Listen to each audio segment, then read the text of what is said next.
can we check the Facebook Live just make sure that we are Facebook, we have bigger audience in Facebook Live. Yes, Victor, we are on Facebook. Sorry, are we Facebook? Yes, we're on Facebook. Stripping right now. Okay, now it's All right, perfect. Okay. Kick off this history meeting. Rocky, do you want to start? Yeah. Translation, by the way. Okay. Yep.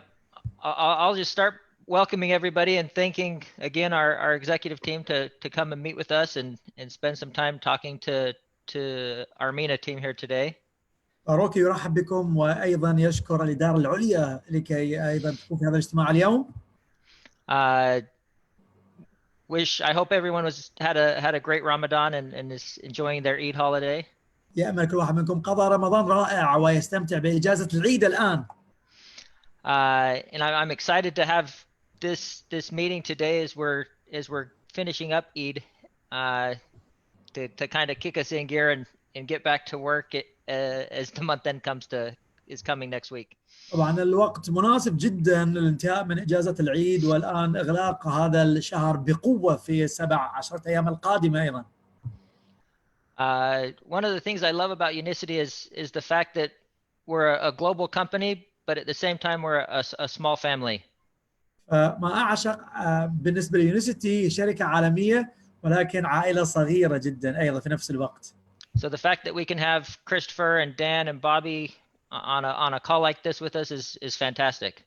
شيء جميل جدا موجود معنا بوبي وكيم أنا ودان في هذا اللقاء أيضا. And I look forward to listening to them and having each of you listen to them and learn from them today and get some good news on how Lionicity is doing globally during this difficult time. طبعا أنا أتطلع لهذا اللقاء لكي أستمع منهم أيضا بعض التطورات في أسواق يونيسيتي وأيضا كل واحد منكم أيضا يعني يستمع لهذه الأخبار الجميلة الآن. I was thinking about what I'd like to say to the group and one main thing came to mind. كنت أفكر ماذا سوف أخبر هذا الفريق ثم فكرت في فكرة واحدة. I've worked for Lionicity now for over 11 years. أنا أعمل في يونيسيتي لأكثر من 11 سنة الآن. And I've traveled more than I would have ever imagined I would travel in my life. وسافرت في أماكن كثيرة لم أتخيل يوما ما أن أسافر لتلك الأماكن الجميلة الكثيرة.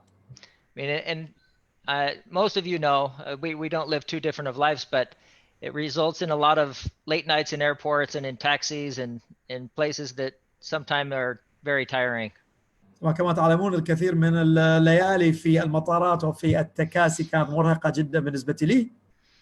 So when the virus first started, I thought, this isn't so bad. I get to stay home for a few weeks and it will be great. طبعا لما بدأ موضوع كورونا فقلت والله شيء جميل أجلس في البيت لبضعة أسابيع على الأقل تغيير للجو يعني. What surprised me though was how quickly I missed traveling. طبعا تفاجأت أنا فعلا افتقدت السفر والسياحة. Me too. And I promise you that what I missed was not the airport lines. It wasn't the taxis in the middle of the night. I did not miss that. طبعا لما كنا افتقد طبعا الطيارات والليالي والتكاسي. But it was very quick to realize the fact that my Lionicity family that I get to visit all the time through all this travel is very important to me. طبعا افتقدت فعلا عائلة يونيسيتي التي كنت ألاقيها في كل مكان ففعلا افتقدت هذه الأجواء الجميلة وهذه العائلة. So I just want to let you each of you know that I miss you and I look forward to when I can travel again and see you in person. فقط أريد أخبركم أن أفتقدكم وأتطلع كثيرا مشتاق للقياكم قريبا إن شاء الله. But the good news is from everything I've seen around the world, I think we're getting closer. طبعا الأخبار الجميلة الآن نتابعها في كل مكان أن قريبا إن شاء الله سوف يبدأ رفع الحظر ونسافر. Things seem to be opening up and I look forward to traveling here in the near future.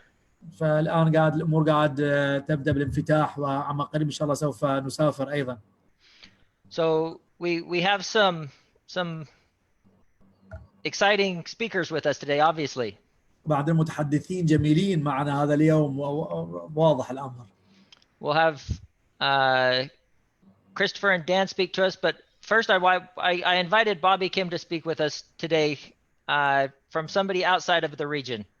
طبعا أنا اليوم أيضا دعوت بابي كيم وشخص من خارج هذه الأسواق لكي يكلمنا اليوم. Bobby works in all of our Asia Pacific markets. فبابي هو مسؤول عن كل أسواق شرق آسيا. And he has some markets that are really on fire right now. طبعا هناك بعض الأسواق اللي فعلا أدائها جبار الآن ومشتعلة تماما هذه الأيام. Even with the difficulties we've faced with the coronavirus, nevertheless he's got some great success stories, and I'm glad to have him here to tell us a little bit about what they're doing there. بالرغم من كورونا أيضا لكن هذه الأسواق فعلا مشتعلة تماما وفي نمو رهيب، لذلك بوبي سوف يخبرنا عن هذه القصص الجميلة. Bobby, go ahead. سوف نرحب ببابي. Thank you, Rocky. Hello, everyone. مرحبا جميعا. I am so excited to be connected with all of Majid's group. أنا أشعر بالحماس لكي أتواصل مع فريق مجدي في كل مكان في العالم. Rocky first invited me to this meeting, and he said it was only for MENA, but I look and it's not just MENA; it's all over the world basically. دعاني روكي قال هاي فقط الشرق الأوسط. لما أرى الآن في الشات كل الدول فأقول هذه كل الدول في العالم ليس فقط الشرق الأوسط. This is very new for us to do online meeting, but also one great thing about this online meeting I'm finding out is that now we could get connected wherever you are throughout the whole world. طبعا شيء جديد بالنسبة لنا الاجتماعات هذه الاجتماعات الأونلاين، لكن الشيء المفيد والشيء الجميل الآن نلتقي مع كل أشخاص في كل مكان في العالم. Right now, I've been in Korea for the last 2.5, almost 3 months due to Corona, and I'm not able to travel at all. طبعا بسبب كورونا أنا موجود في كوريا ل3 شهور السابقة. And I do miss spending time with our great leaders all over the Asia. وطبعا أنا فعلا أفتقد لقاءاتي مع كل القادة في كل آسيا. With this coronavirus, it's very unfortunate and very sad what is happening throughout the world. طبعا كورونا بالذي بدأ من المحزن والذي يحدث في كل مكان في العالم. In Korea, where I'm living right now, was hit really hard in February, March, and April. طبعا في كوريا كان فعلا هذا الفيروس أصاب يعني كوريا بشدة في فبراير ومارس وأبريل.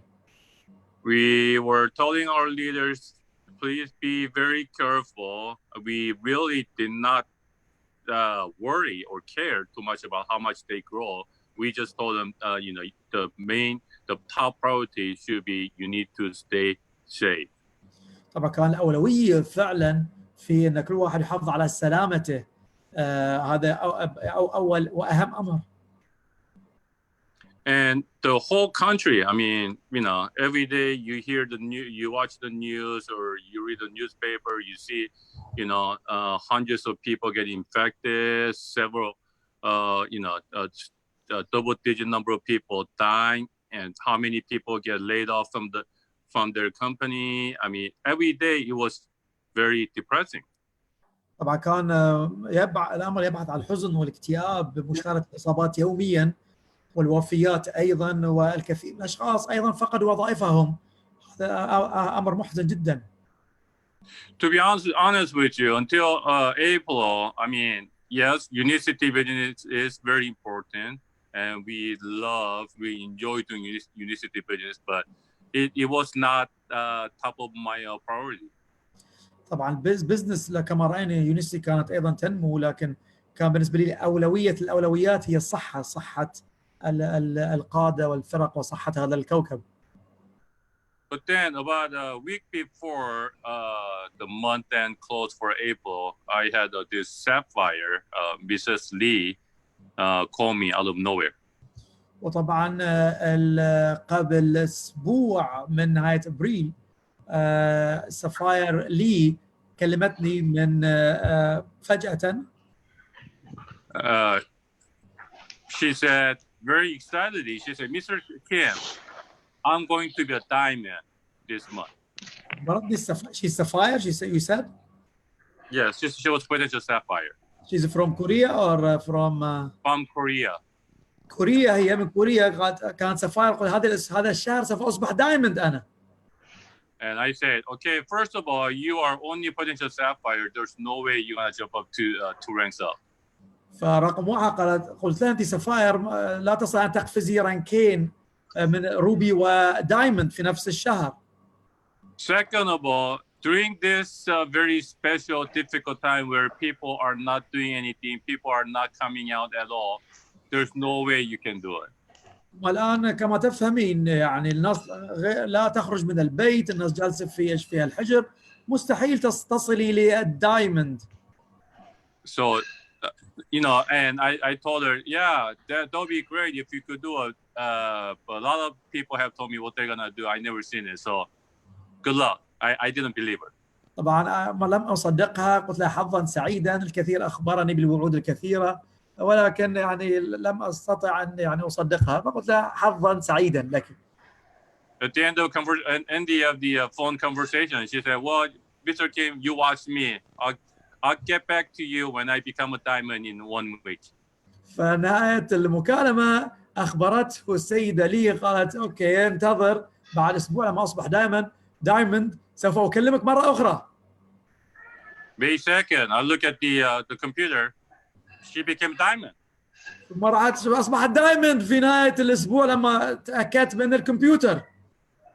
So I called her up. I said, what happened? فسألته ماذا حدث؟ How can you do this? كيف حققت الدايموند في أسبوع؟ Where right now everyone is depressed, everyone doesn't want to do anything, everyone is losing hope. How in the world did you do this? أخبرته يعني الكثير مكتئب، الكثير يعني فقد الرغبة في العمل، الكثير ما عنده. كيف بالله عليك كيف حققت الدايموند؟ She said she's been with Lionesity for 7 years. She said this is the most exciting time. This is the best opportunity she's ever had with Lionesity in the last 7 years. Oh my God! 7 سنوات موجودة هي في يونيسيتي، وتقول هذا أروع وقت فعلا نكون في يونيسيتي لكي أحقق الدايموند. She said before COVID Corona happened, she approached people, talked about product. Nobody really listened to her. قبل كورونا هي أخبرتني كنت قبل كورونا أتكلم عن المنتجات ولا أحد يعيرني انتباهه ولا أحد عبرني. She says since March now people are approaching her, SNS, calling her, whatever, asking about the product, how it could help to prevent the viruses. من مارس السابق الناس تتصل بها بالمكالمة بالرسائل الصوتية النصية ويخبرونها كيف ممكن أيضا أن المنتجات تساعدنا في رفع جهاز المناعة والوقاية من هذا الفيروس. And she said one thing that I kind of it's been slipped out of my mind for a while. She said now during this time I finally understood why I need to do Lionesity. فالفكرة راودتني وأخيرا فهمت لماذا كان يجب علي فعلا أقوم بمزاولة العمل في يونيسيتي. فهمت أخيرا هذه الفكرة. She said the mission of Lionesity, make life better. Yeah, I've heard that millions of times since I joined, but I did not understand the true meaning. But now I do understand what make life better means to me. طبعا رسالة يونيسيتي وشعارها جعل الحياة أفضل كنت سمعتها مرارا وتكرارا لم أفهمها سابقا. الآن فهمت فعلا هذا الشعار وهذه الرسالة ليونيسيتي جعل الحياة أفضل. She said, now I believe more than ever that the products of Lionesity will help people to strengthen their immune system and metabolic system, and it will help them to prevent from getting viruses. وصلت لمرحلة اليقين، تيقنت تماما أن يونيسيتي فعلا ممكن ترفع من الصحة الأيضية وترفع من جهاز المناعة بهذه المنتجة. أخيرا ازددت يقينا وارتفع مستوى الإيمان واليقين بالنسبة لي. And she also now understands more than before that the financial opportunity with Unicity compensation plan will help a lot of people make their lives better. واخيرا فهمت ايضا الفرصه التجاريه في يونيسيتي الان ايضا لجعل الحياه افضل ايضا من الناحيه التجاريه. ايضا فهمت هذه فهمت الامر اخيرا في هذه الايام. Yes, we are going through some difficult and special time right now throughout the world. طبعا كما تفهمون هذه الايام صعبه ونمر بحاله في هذا الكوكب من الصعوبه والتحديات. But I believe the reason why some groups, some countries are doing better in Unicity is because the leaders understand the true meaning of make life better. الآن القادة فهموا أخيرا معنى جعل الحياة أفضل. I hope that you take a time to think about why you joined Unicity and what it means make life better is to you and how you can help people make their lives better. I believe no matter under any circumstances, you can do whatever you want. أريد تصل لكم رسالتي يجب أن تفهموا هذا الشعار الذي فعلا بحق وحقيقة نحن نطبقه في يونيسيتي. ازدادوا يقينا وإيمانا لكي تجعلوا حياة الناس أفضل صحيا وأيضا ماليا. For your information, we are still planning on holding Jeju Global Leadership Summit in September in Korea. أوكي، لمعلوماتكم الآن لازلنا نحن نخطط لشهر 9 في كوريا جيجو، جزيرة جيجو البيدي وأعلى. لازلنا لم نلغي ذلك الإيفنت. We believe that the things will be much better by then, and I guarantee that this will be the best event for our global leaders. فأنا يعني نحن نتفائل جدا الأمور سوف تتحسن، وهذا الإيفنت أيضا سوف يقام وسوف يكون أيضا إيفنت جبار للقادة في كل مكان في العالم. You still have some time to qualify, and I hope to see all of you in Jeju Summit in September. عندكم الوقت للتأهل لتصبحوا بيدي وأعلى بإذن الله تعالى، ونلقاكم أكيد في جيجو ألان في كوريا شهر 9. Oh my God. Be safe, and I'll see you in September. Thank you very much. نلقاكم. Bob, thank you. Thanks a lot, Bobby. We are very grateful for everything, and perhaps next time, Rocky, we can have Miss Lee, I think, with us to inspire the team. What do you think, Bobby? Can we, Kim, what do you think? Dan, can we?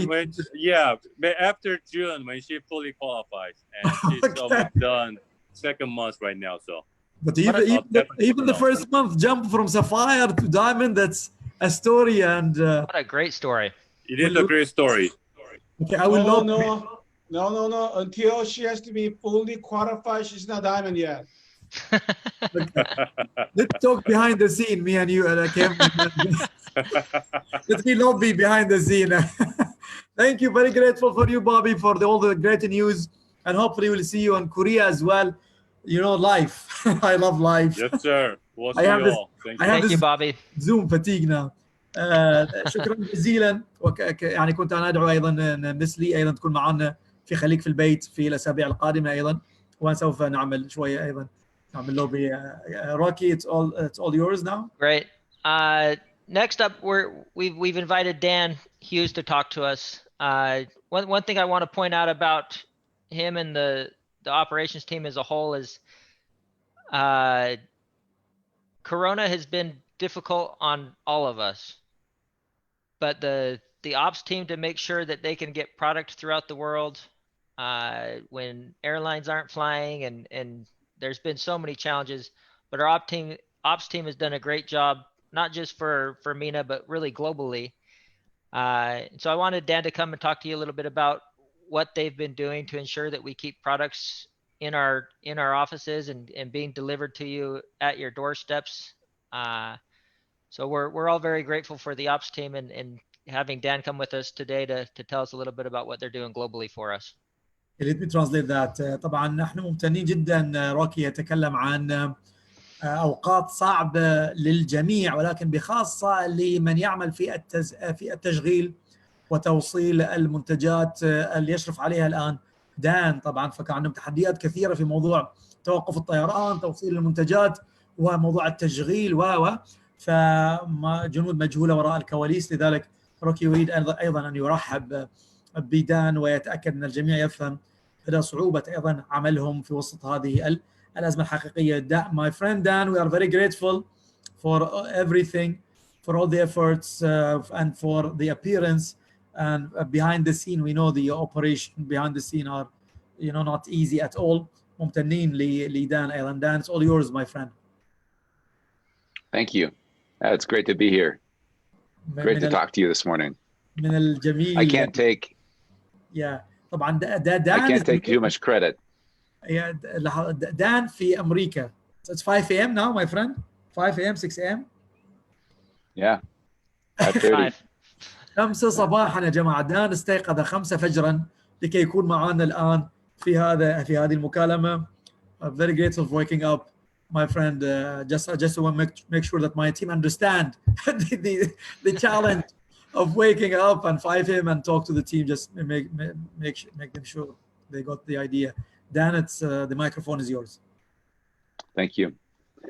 So yes, like Rocky said, like Majdi said, we have a lot of challenges with COVID and all of this طبعا كما supply chain تكلم disruption.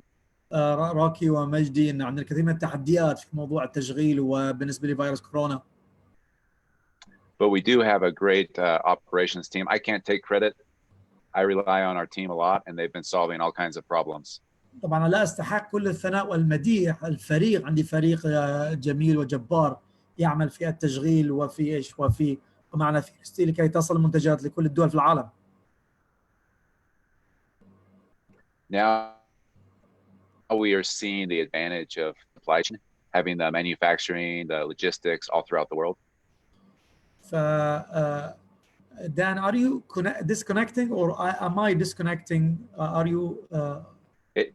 It might be me. Let me turn my video off. Maybe it'll be better. Okay. سمع لك اوكي واضح. Okay, يمكن عندي أنا. Okay, Dan, it's me then. So what was the last sentence, my friend? I did not hear it. Well, now we have a great advantage because we as a company have deep control into our supply chain. We've made big investments in our supply chain. فاحنا عندنا الآن نحن عندنا ميزة مهمة جدا.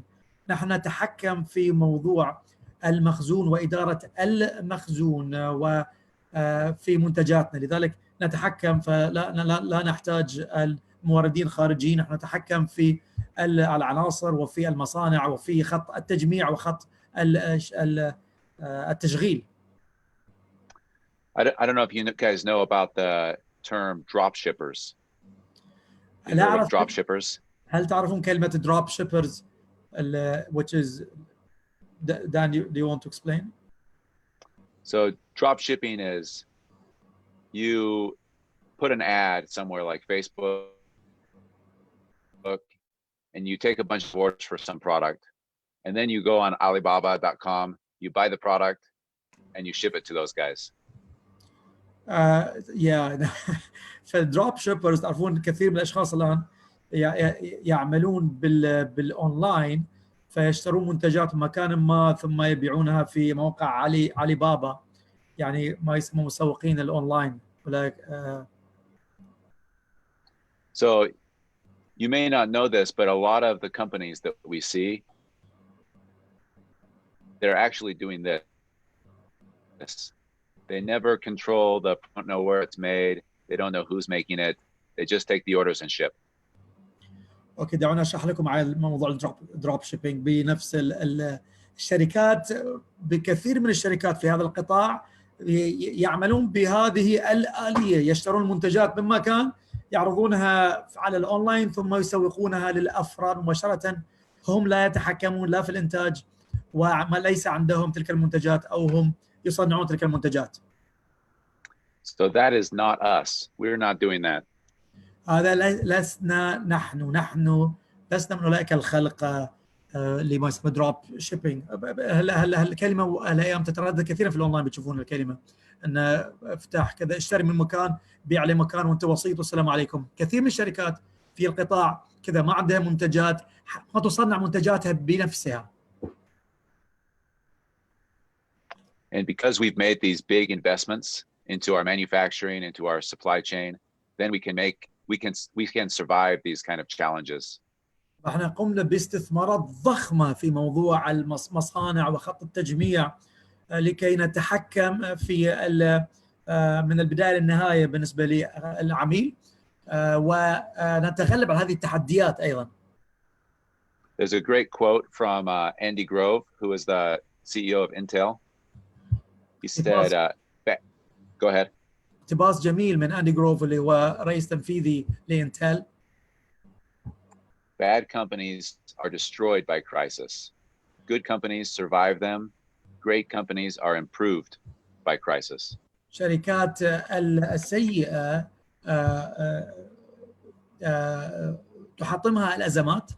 شركات الجيدة تنجو في الأزمات. شركات العظيمة تتطور وتزدهر في الأزمات. Now what we see is that companies that don't have cash reserves right now, that don't have a good supply chain team, don't have a good sales team, good structure, they're getting killed.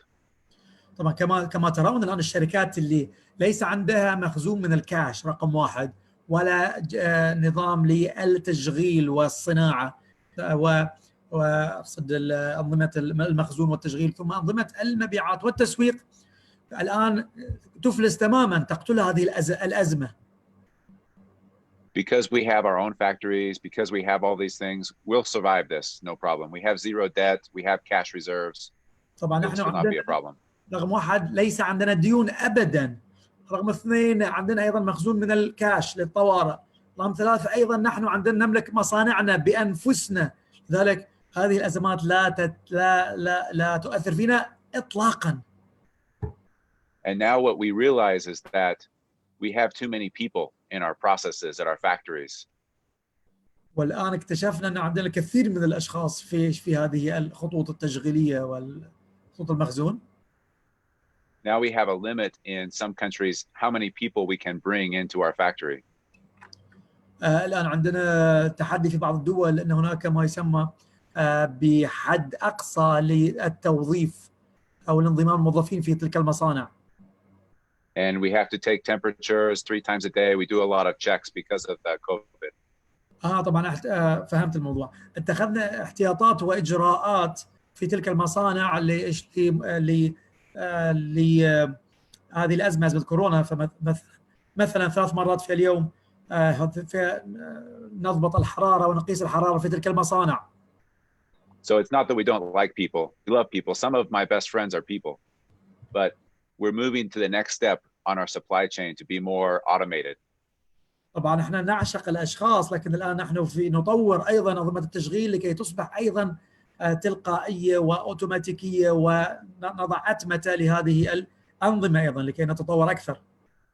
So we'll come out of this crisis with the COVID. I think we'll come out much stronger than before and much better prepared for the future and to scale rapidly. سوف نخرج من هذه الأزمة أقوى وأفضل وأجمل وأمثل، وسوف نتطور وننمو أسرع.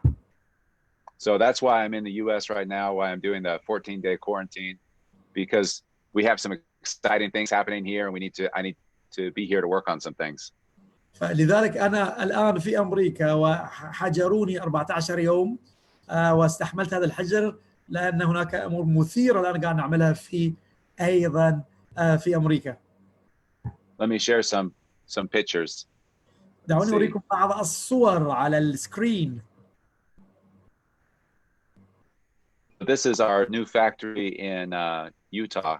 Should be completed in the next couple weeks. هذه مصنع جديد الآن في يوتا في أمريكا، خلال بضعة أسابيع سوف يجهز تماما. So we're finishing this up, and this is going to be our most automated manufacturing site. سوف ننتهي من هذا المصنع قريبا، وبيكون أكثر المصانع في أتمتة للأنظمة. So anyway, that's what we're working on. We're moving ahead, and we're taking this COVID crisis as an opportunity to go to the next step. طبعا كما تفهمون نحن نتطور ونزدهر ونستغل هذه الأزمة لكي نصبح أكثر قوة وأكثر يعني تحكم وسيطرة على الأسواق أيضا. So I just want to say from the operations and finance teams that we're here to support you. We appreciate your trust in us, and we'll do all of our very best. We'll deliver for you. بالنيابة عن فريق التشغيل والموظفين، نحن هنا ممتنين لكم ونفعل ما بوسعنا لكي ندعمكم أيضا، ودائما سوف نلتزم بالتحسن المستمر. Thank you. Awesome. Thank you, my friend. Thanks a lot. We are very grateful for the second appearance now in 2 months, which is something unbelievable. Hopefully we see you every 60 days. I think that's a good cycle. Great. Hey, thank you, Dan. You can try to go back to sleep maybe. شكرا دان، اذهب للنوم.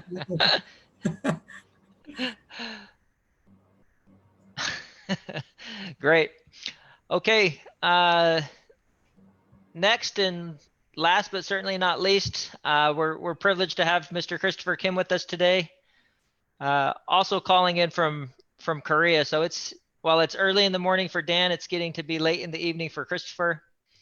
I think of all of us that have struggled without traveling, Christopher probably has the hardest time with it. He loves being with us whenever he can, and is great to visit our markets. But for now, we're just happy to have him here with us on the call, and we look forward to hearing from him. So with that, I'll turn it over to you, Christopher. نرحب بأيضا كيم كريستوفر، رئيس الأسواق العالمية ورئيس الشركة الآن، وهو يتحدث من كوريا. ودان كان صباح الباكر، الآن كريستوفر في الليل، الآن ساعة تقريبا أعتقد 9 مساء هناك. ونرحب بكيم. Kim, you were in US the last appearance, yeah? And now we got last appearance I was US. This appearance I'm in Korea. اوكي كيم، اخر مره كان في امريكا قبل اسبوعين، اللي كان معنا قبل شهر، والان رجع على كوريا. اوكي, you are moving from one quarantine to another, or what you are doing, Kim? I'm still traveling. ينتقل من حجر صحي لحجر صحي. It's all yours, my friend. We are very grateful for the everyone. Assalamu alaikum. السلام عليكم. فريق الأحلام. It's so good to be with each of you. من الممتع أكون معكم مع كل واحد منكم. It's always exciting to see my energetic face and exciting voice of my good friend Majadi. دائما أعشق أشوف صوت الحماسي وشكل حماسي لمجدي في هذه اللقاءات. And also each of you that I hear your voice or I see your face through the Zoom meeting, and it's so awesome to be with you again. مثير جدا أرى أسمع أصواتكم في الزوم، وأرى أشكالكم أيضا في الزوم. شيء جميل ومثير ويبعث على الحماسة والتحفيز. And I think I should say congratulations that you finish your fasting period. ومبروك على الانتهاء من شهر رمضان وشهر الصيام. I don't know how to say it appropriately, but I feel you had that during the fast period. I am pretty sure each of you had some strong or special spiritual experience and the spiritual moment yourself. طبعا متأكد أن الجميع مر بلحظات إيمانية وروحانية خلال هذا الشهر، شهر الصيام، شهر رمضان العظيم. Now, of course, you are all in the exciting, happy time with your family and your relatives and your friends, your loved ones, now eating and celebrating your friendship and your love. فطبعا أنا متأكد أن كل واحد منكم استمتع في هذه اللحظات الجميلة مع العائلة في هذه الأيام المباركة، في أيام العيد أيضا. Well, I love your spirituality part during your fasting period. أعشق فعلا الطاقة الروحانية خلال شهر رمضان. But I'm not sure I'm gonna like your fasting part though. لا أدري هل أنتم مستمتعين بالصيام أو But definitely I'm gonna love your now festival eating part for sure. الآن وبدأ مرحلة الطعام الآن. أعتقد كل واحد منكم في متحمس أكثر. Well, because definitely you have not only great foods that I love, but also you have a great association and relationship with your loved ones. طبعا أعتقد كل واحد منكم في العيد أيضا كان عنده مو فقط الطعام اللذيذ اللي أعرف الطعام الجبار في الشرق الأوسط، وأيضا علاقات الجميلة مع العائلة أيضا في هذه الأيام الجميلة. I think this is why you have such a beautiful culture. This is why even Leunicity, I feel how you taking care of each other, how you became a strong team like your own family. فأنا أعشق ثقافتكم، خصوصا ترابطكم العائلي أيضا، ولذلك نحن في يونيسيتي نعشق هذه الثقافة والترابط العائلي. Now, also it is really good to be with some of our local managements here. ومن الممتع أيضا أن نقابل هنا الإدارة هنا في الشرق الأوسط أيضا. So far I see Rajiv, Joy, Sarah, Shaima with us. فأرى هنا رجيف معنا وجوي وشيماء وسارة أيضا في هذا الاجتماع أيضا الجميل. Now, if I miss any of our staffs, I'm sorry. I think Hamada is here as well, just not in the panel somehow, but I know Hamada is with us, so. Okay, Hamada also with us too. حمادة أيضا معنا، فكان يعتذر من أي شخص لم يذكر اسمه من الإدارة، فروكي خبر أن حمادة أيضا موجود. أموني أدخلي حمادة. They definitely working very hard to make sure they support you so you can make your life better. طبعا كل موظفي وإدارة يونيسيتي في الشرق الأوسط أعرف أنهم يعني يبذلون أقصى جهد لدعمكم في هذه الأيام الصعبة. I also do really appreciate for Dan, his time and the information he shared with us today. أنا طبعا أيضا ممتن أيضا لدان وأشكره على المعلومات التي شاركها هذا اليوم. And as you heard from our chief operation officer from our company, that we are very strong financially and also all the necessary in operation to go through this COVID-19 pandemic. طبعا كما سمعت دان هو الرئيس التشغيلي للشركة أن نحن ماليا أقوياء جدا، تشغيليا أقوياء أيضا، وسوف نكون أكثر قوة خلال الأزمة وبعد الأزمة أيضا. And he is so humble that he did not take all the credit, but let me tell you, as the person who worked with him very closely, he works really hard, and also his whole team of operation working very hard to make sure we will not have a whole lot of problems or challenges during this time.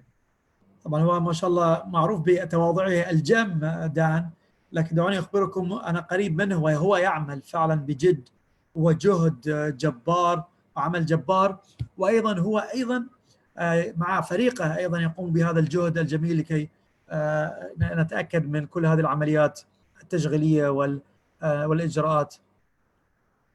Now also, I do appreciate for Bobby Kim in his comments and his motivational thoughts for us. طبعا أثني أيضا على بابي كيم لخطابها التحفيزي وملاحظاته لنا أيضا ونصائحه. As he briefly shared with us about the success, what's happening in Korea, even during this COVID-19 pandemic. بصورة مختصرة شاركنا نجاحات كوريا حتى في أثناء هذه الأزمة.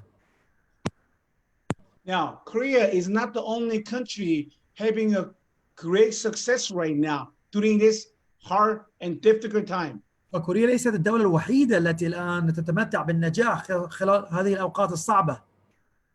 Throughout our globally, we see some of our markets are growing actually very fast, faster than before COVID-19 pandemic. نرى في بعض الأسواق العالمية ليونيسيتي أن الآن خلال هذه الأزمة تنمو بسرعة عن قبل الأزمة.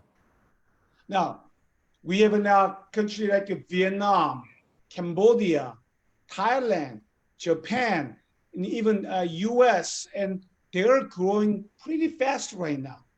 فكما تكلم هو عن تايلاند وكمبوديا وفيتنام وأيضا أمريكا الآن تنمو بسرعة أثناء خلال هذه الأزمة.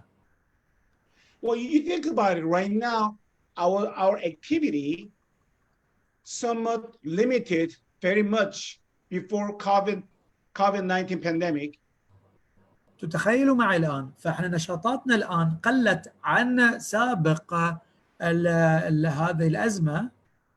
Just like Bobby Kim says to the Miss Kim, well, how can you do that? Because you cannot even meet people right now. كما أخبركم بوبي لما تكلم مع الآنسة لي وأخبرها أنتم لا تستطيعون حتى أن تقابلوا بعضكم البعض. كيف أتى ذلك النمو؟ Absolutely. We now not only we're facing a limitation of activity, but we also have to accept the fact that we have to change our business behavior. مو فقط نحن الآن تقبلنا تلك العوائق والتحديات، ولكن أيضا الآن استغلينا هذه الفرصة أفضل استغلال. Fortunately, in Unicity, we have many distributors like you accept this new challenge and change, and they adjust into change. بحسن الحظ كثير من أفراد يونيسيتي وفرق وقادة يونيسيتي في كل مكان في العالم رحبوا بهذا التغيير كما أنتم فعلتم بالضبط وغيرتم من طرقكم. Because they do have this positive thinking and positive mindset. عندهم العقلية الإيجابية، عقلية فعلا النمو الإيجابية. My friends, you have a choice right now. You have a millions of excuses. I cannot do this because COVID-19 pandemic, because economy pretty bad. Everybody's scared. Everybody not sure. طبعا أحبتي البعض منكم قد يكون عنده مليون أيضا عذر لكي يتعذر بهذا الفيروس، بالأزمة الاقتصادية، بالخوف والفزع. Or you say, you know what? As Mr. Dan Hughes says, as Mr. Bobby Kim says, matter of fact, as Mr. Rocky Smart says, matter of fact, Dr. Madadi says, this is a great opportunity. The risk comes with the opportunity. طبعا كما تكلم بوبي ومجدي وروكي أن مع هذه المخاطر تأتي الفرص، فالبعض قد فعلا يتعذر بعذر أو يرى أن هاي فرصة جميلة الأزمة واستغلالها. As you notice it, I want to talk to you briefly about this mindset and thinking. أريد بصورة وجيزة أتكلم فقط عن العقلية وطريقة التفكير الآن. One of a famous or well-known writer and religious leader in U.S. in America once said this. قائد في أمريكا من أكبر القادة في أمريكا وأكبر الروحانيين في أمريكا قال الجملة الآتية. In one of his books, this religious leader and writer, his name is Spencer W. Kimball. اسم هذا الرجل كما قال كامبل. Yeah, so Mr. Kimball says in his book, this is what he says. Saw a thought and you rip an act. فممكن تبذر الفكرة ثم تجني الفعل.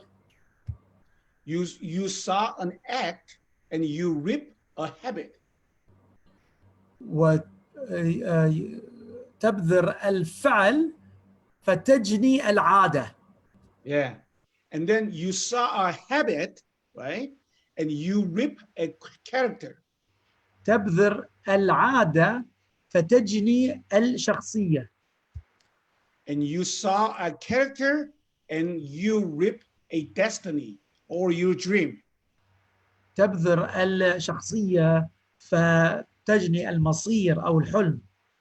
Now you may have heard this quote from another famous person from America. His name was Steve Covey. بعض منكم قد سمع هذه الجملة من ستيفن كوفي الكاتب الشهير المؤلف الشهير. Dr. Covey passed away, but he was one of my professors when I was in MBA program. طبعا كما تفهمون ستيفن كوفي توفي، لكن هو كان مدرسي في الماجستير. He was only doing the special lecture, and one of his lectures, he told us the same quote, how important for mindset. ففي محاضراته لنا تكلم عن أهمية العقلية وطريقة التفكير. Now, as we now finished fasting, now we enjoying our time with our family. I hope you have positive and bigger and happy thoughts yourself. فكما انتهينا من الصيام واستمتعنا بهذا العيد مع العائلة، آمن كل واحد منكم يكون عنده تفكير إيجابي وعقلية وطريقة تفكير إيجابية. Positive and good thought or thinking and mindset will produce good and positive action. طبعا الأفكار الإيجابية تؤدي إلى أفعال إيجابية. When we have a good action, positive action, it will produce good and wonderful and strong habit. أفعال إيجابية تنتج أيضا عادات قوية إيجابية. When we have a strong and good positive habit, of course, it will produce each of us our own character. وطبعا العادات الإيجابية أكيد سوف تأتي بشخصية وهوية إيجابية. With the strong, positive, and good character, we can really produce our destiny or our dream or I call success. وبالهوية والشخصية الإيجابية أكيد سوف يكون عندنا مصير إيجابي، وأيضا سوف تحقق أحلامنا الإيجابية. Especially right now, as you spend the time with your family thinking about your future, I hope you also looking at back when you join Unicity. وطبعا كل واحد منكم الآن يقضي أيام جميلة مع عائلته، وكل واحد منكم أن يسترجع الأيام الأولى ولماذا كل واحد منكم انضم إلى يونيسيتي. I know I mentioned to you before, but let's thinking about why you joined the Unicity in the first place. فدعوني أسألكم هذا السؤال ونفكر مع بعض، لماذا انضممنا ليونيسيتي في المقام الأول؟ There will be thousands of reasons from each of you why you join Unicity. بيكون هناك آلاف الأجوبة والأسباب لماذا انضممتم ليونيسيتي. Now, I actually had the opportunity to meet with fully qualified double diamond in Korea 2 weeks ago. فكان عندي فرصة لكي أقابل الدبل دايموند في كوريا قبل أسبوعين. She and her husband told me, we're trying to advance to double diamond, but before COVID-19 pandemic, but we couldn't do that. قبل كورونا حاولت هي تصل إلى الدبل دايموند، لكن لم نستطع. Because they starting to qualifying for double diamond from February, March, and April. 3 شهور صعبة بالنسبة لهم يصير دبل دايموند في فبراير ومارس وأبريل، 3 شهور في كورونا. I don't know about your part of the world, but in Korea, the COVID-19 pandemic started middle of the February.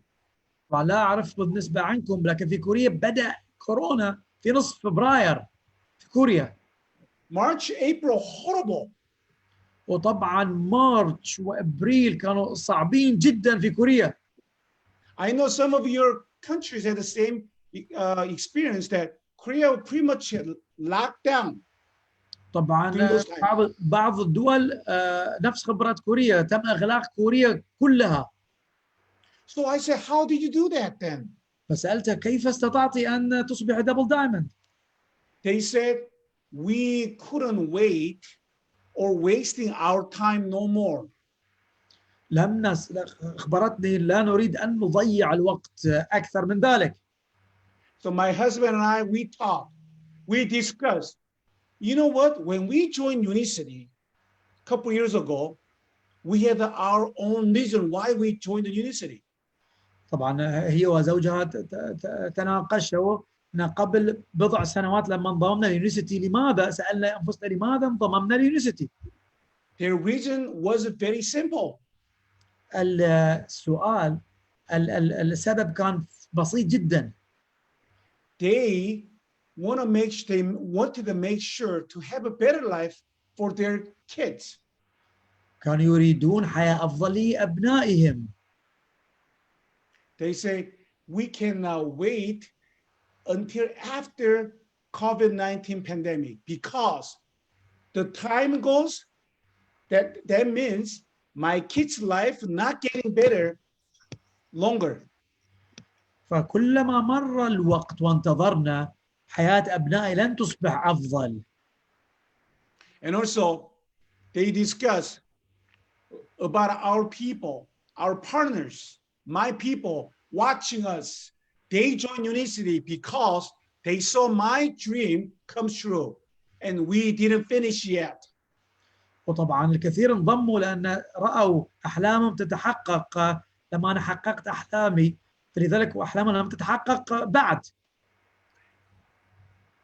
They thought about it again for their reason why they joined Unicity, and they say, you know what?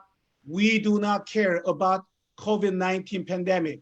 We will work on online, telephone, messaging, and that's what they did. فلم يفكروا، لم يعبأوا أبدا بكورونا، بل الاتصالات بالواتساب وبالمسجز، وحققوا هذه المعجزة. So they qualified the hardest and most difficult time, not only in Korea, but throughout the whole world. During the COVID-19 pandemic time, they basically fully qualified as a double diamond. فحققوا الدبل دايموند fully qualified في أصعب وقت ليس في كوريا فقط ولكن في العالم. Oh my God! Should give them on a call next week. But what thought you have in here will produce your action. أسألكم الآن ما هي الأفكار التي الآن تفكرون فيها والتي سوف تنتج تلك الأفعال؟ They put in their mindset and thought our reasoning why we join Unicity, and that will motivate their better and stronger action. فهم وضعوا تلك الأفكار وسألوا هذا السؤال: لماذا انضممنا إلى يونيسيتي في المقام الأول؟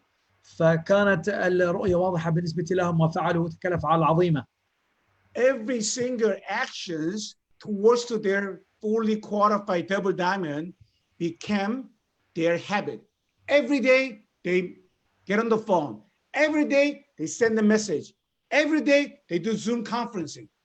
فكانت عاداتهم تتوافق مع تلك الأفكار، فيوميا كان عندهم تلك الاتصالات النصية والهاتفية وأيضا اجتماعات الزوم. And their habits, those habits produced their stronger character, and character produced their dream, but not completed yet. It's only the beginning. Fully qualified double diamond. The next step, triple, crown, loyal crown, and someday global ambassador.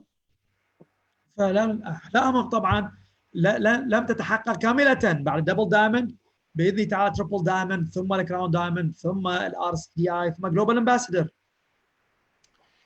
Our good friend, the good leader from Jordan, Malik, just sent our message here. He says, are you ready to be born again?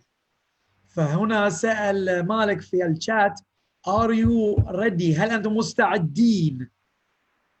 Now, my friends in Middle East Asia and also North Africa, are you ready to أنتم born مستعدين؟ again? أصدقائي في الشرق الأوسط لكي ميلاد جديد وبعث جديد الآن. Again, you are the people, you are the leaders who produced miracle stories in Unicity when there is no office, when there's no product, there's only desert, but you built Unicity and your dream made your life better. أنتم طبعا أصحاب المعجزات الأولى في يونيسيتي لما وصلتم إلى كل هذه النجاحات دون منتجات ودون مكاتب في الشرق الأوسط. Because you had a strong mindset, because you want to have that reasoning to come to reality to you. لأن كان عندكم تلك الطريقة من التفكير القوي والقناعات الإيجابية التي أتت بتلك الأفعال والنجاحات. That gave you power to act. هذا أعطاها القوة لكي أعطاكم القوة لكي تتفاعلوا. I know some of you came to Singapore, you came to Thailand, far away. You went to the training meeting, you went to the event, you bought the product. أعرف البعض منكم أتى إلى تايلاند، إلى سنغافورة، إلى التدريب، إلى المؤتمرات، اشترى المنتجات هناك. Your action became your habit, and because of your strong habit, that was your character for each of you. فتلك الأفعال أدت إلى تلك العادات وأصبحت بتلك الهوية والشخصية القوية أدت النجاحات لكل واحد منكم. Each of you was well known to Leunicity that you are the strong leader who, in despite of all the difficulties and challenges, that was your character, strong leader. وكنتم معروفين في كل أنحاء يونيسيتي في كل مكان في العالم بتلك العقلية وتلك النجاحات وتلك الأفعال العظيمة. And Dave, because of your strong character as a strong leader, that brought you triple diamond. وبسبب President crew members, and your success and your dream comes to you. وبسبب هذه العقلية وهذه الهوية وهذه الشخصية أتت بنجاحات في البي ديز والتريبل دايموند. COVID-19 pandemic is a big problem and big challenge, I know. أعرف أن هذا كورونا فعلا جانحة ووباء وتحدي عظيم. نعم. But compared to before, now you have a Mr. Rocky Smart and all our great staffs there. بالمقارنة بالسابق الآن عندكم الآن فريق وطاقم دعم كامل برئاسة روكي الآن في الشرق الأوسط. We have a official presence with the office in several of your countries. الآن عندنا المكاتب رسمية في الكثير من الدول. We have now products that you don't really have to go to Singapore, Thailand to buy it. الآن عندكم منتجات لا تحتاجون السفر إلى سنغافورة وتايلاند. Now we have a great leader, Dr. Majadi, and each of our presidential crew members who now have experience and know the way how we can make our life better. يعني عندكم أيضا القادة هنا وقائد عظيم أيضا وسوف يرونكم ذلك المسار. Some of the inventory problems, not a problem at all now. في السابق هناك مشكلة في المخزون وفي المنتجات، الآن ليست مشكلة بتاتا. Even though COVID-19 pandemic issue, that's not a big problem compared to what you used to have. حتى بالنسبة لهذا الوباء ليس تحد كالسابق كتحديات السابقة. Each of you are strong leaders, and you now have to stand up to lead yourself and your people. كل واحد منكم قائد عظيم، كل واحد منكم يجب أن يرفع رأسه الآن ويقود فريقه. Now I know I took longer than I suppose, but at the end of it, I want you to know how much we, on behalf of all our executive teams and our local management, we really appreciate each of you, your great efforts and your great leadership.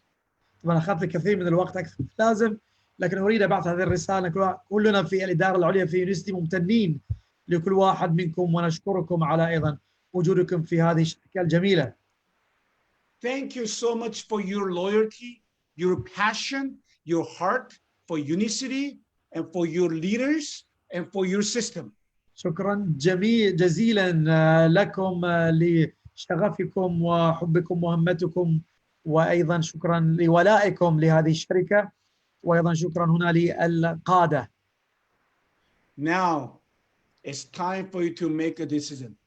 الآن كل واحد منكم حان الوقت لكي يتخذ قرار. And we know you're gonna making a right decision. This is why we are so excited to see what your future gonna be. طبعا نحن عندنا يقين سوف كل واحد منكم يأخذ القرار الصح ومتأملين لكي نرى ذلك المستقبل الجميل لكل واحد منكم. We need you to show the miracle story again. نريد أن نرى تلك المعجزات مرة أخرى.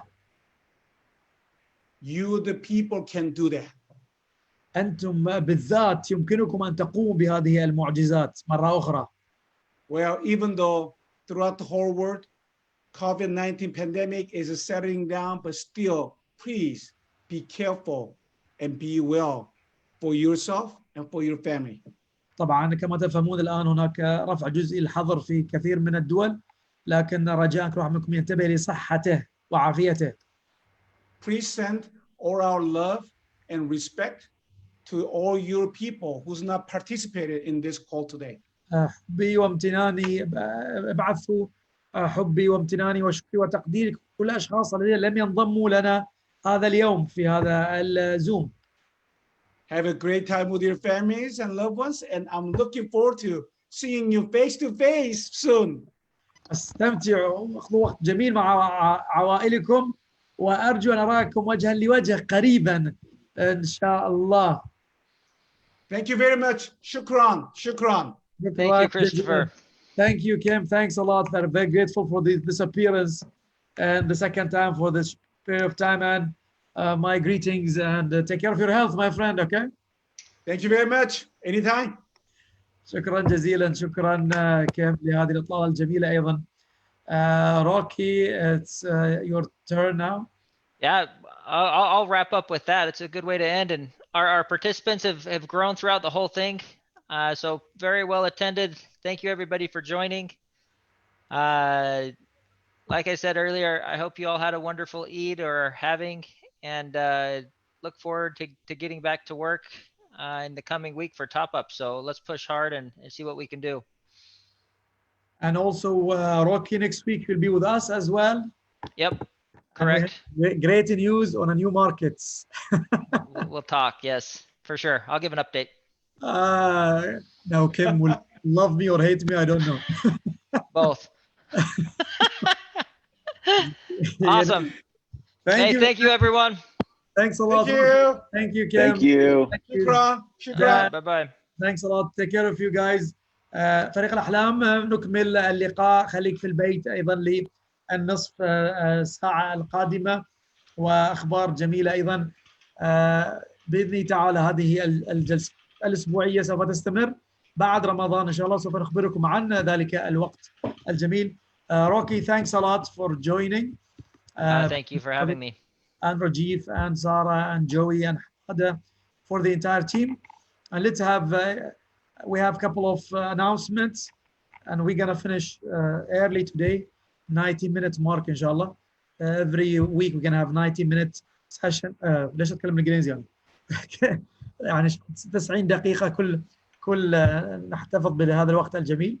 القادة ما رأيكم في هذه الكلمات؟ ثم عندنا كالعادة شيماء سوف نختم بقصص نجاح وفوازير. عندنا فوازير شيماء ولا كيف الآن؟ انتهت فوازير رمضان ولا عندنا لا دكتور، لا خلاص بقى خلصنا فوازير رمضان يا دكتور. بس انت طيب. سحب على الجوائز ولا ايه؟ السحب الاسبوع الجاي ان شاء الله نعمله مرة واحدة. النهارده قصص النجاح. قصص نجاح، عندنا قصتين نجاح جميلتين أيضا. ثم صحيح. نختم أيضا مع القادة، ربط بسيط جدا مع القادة وانطباعاتهم. ثم عندنا أسبوع جميل من أيضا وخبريني شيماء عن المسابقات. أيضا عندنا لازالت مسابقات جميلة إلى نهاية صحيح. هذا الشهر. توب أب سوف تستمر بعض المسابقات، وأعتقد سارة أيضا بتخبرنا عن المسابقات. تفضلي شيماء، خلنا نرى قصص نجاح جميلة ونعدكم يوميا هناك قصصنا. تفضلي يا شيماء. طيب الأول إحنا عندنا اليوم إن شاء الله قصتين، في قصة نجاح صحية بتاعت علي الفرج من السعودية، وعندنا كمان قصة نجاح في البيزنس، يعني في الرانكس لمصطفى ملس من الأردن. فنبتدي بأنهي واحدة دكتور؟ تحب دي ولا دي ولا دي ولا دي؟ ابتدي بالصحة ثم الحرية المالية. يلا بينا. بس أنا لا عارفة، أنا مش عارفة لا أعمل شير سكرين ولا عارفة أفتح كاميرا ولا حاجة خالص. أموني. معرفش، أموني زعلانة مني. أوكي. زين في أمل ولا؟ يلا يا مصر. ما شاء الله. هاي الحمد لله. طيب اوكي، خلينا الاول نشوف القصص. اوكي انتوا دلوقتي شايفينها. طيب الصحية الاول. ثانية واحدة. وعليكم السلام، اهلا وسهلا. انا علي الفرج من السعوديه واشتغل في راح. انتوا شايفين حاجة ولا ايه؟ كان كنا شايفين ثم اختفى. كنا شايفين ثم اختفى. معلش ثانية واحدة. من شير مرة أخرى. ثانية واحدة.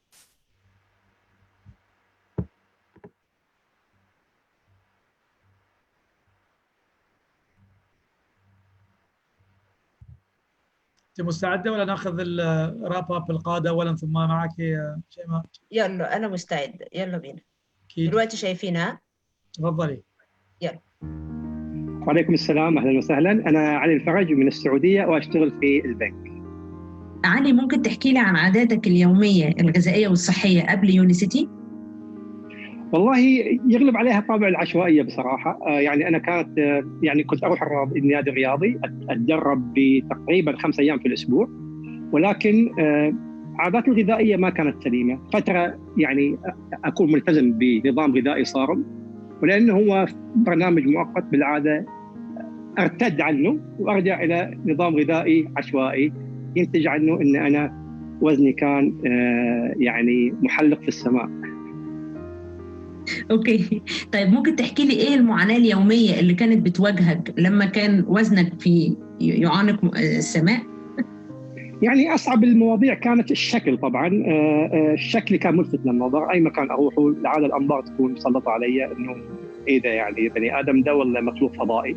فبصراحه كان الموضوع يعني يغلب عليه ان انا شكلي كان اوفر ملفت للنظر. هذا واحد. الشيء الثاني عندي كان اللي هو امور صحيه، مشاكل صحيه، اللي هو عندي مشاكل في المفاصل، كان عندي صعوبه في التنفس، خصوصا لما اعمل رياضه يعني في الخارج كذا، جري والله هروله، تمام، الاوت دور اكتيفيتي بشكل عام شويه صعبه علي. الملابس طبعا، ان انا الاقي ملابس فيت ماي بودي، فكان هذا من اصعب التحديات بالنسبه لي لما اعمل شغل، وخصوصا لما يكون في شرق اسيا. متخيله انت يعني المقاسات بشكل عام هناك صغيره، فلو اخذ حتى 5 اكس يعني ما زال صغير علي. فيعني بشكل عام هذه ابرز المعاناه اللي كانت عندي. جميل. طيب احب اعرف ايه اللي في يونيسيتي وفريق الاحلام الهمك عشان تعمل التغيير ده؟ والله عرفت ان الموضوع على اساس ان الانسان يكون عنده صحه يعني ممتازه وجسم ووزن مثالي، مش محتاج انه هو يتعب اذا كان عرف المنهج الصحيح. فانا تعرفت في يونيسيتي على الميتابوليك هيلث بروجرام، واللي كان هو بالنسبه لي نقله نوعيه. يعني انا 27 سنه قضيتها في حياتي، معاناه السابقه اللي تكلمت عليها قبل شويه، 3 سنوات الماضيه من يوم ما دخلت في برنامج اللي هو يونيسيتي حق الميتابوليك ريبورتنج، الحمد لله انتقل وزني من 140 كيلو فاقصى وزن وصلت اليه الى 87. اليوم انا وزني 87 كيلو الحمد لله. طبعا ومقاس الملابس صرت البس بنطلون 32 كنت البس 44، وصرت البس ملابس تي شيرت ميديوم كنت البس 4 اكس لارج. طيب تحب تنصح اي شخص دلوقتي عاوز يبتدي تنصحه بايه؟ اول شيء الميتابوليك ريبورتنج بروجرام هو الكي، هو المفتاح. بدونه لانه انا كنت واحد منهم، جميع الناس كانوا يتعاملوا مع السيمبتومز، مع العرض، ينسوا موضوع السبب اللي وصلهم الى هذا العرض اللي هم فيه، المعاناه اللي هم فيها، هذه النتيجه مش السبب.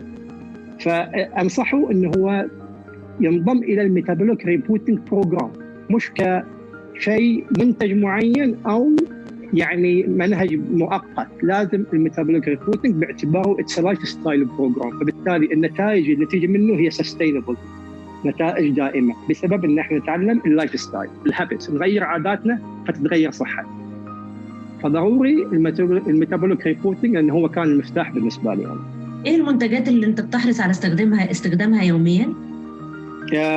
البايوز لايف طبعا اتس ماست. انا بالنسبه لي عندي طقوس اسميها. I start my day usually مع الكلوروفيل والماتشا باعتبار ان انا ابدا رياضتي كل صباح.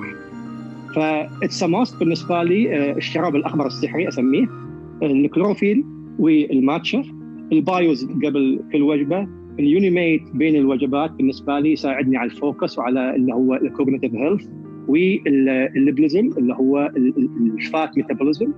اوكي، فبالنسبه لي المنتجات دي اتس ماست، اي كان نوت، يعني ما اقدر ابطلها نهائي. تمام. تحب تشكر مين في كلمه اخيره؟ طبعا زوجتي ندى الدبيسي هي اللي عرفتني على البرنامج، والابلاين ندى اللي هو اريج عبد رب النبي، لان هي كانت اللي عرفتنا اثنين على البرنامج.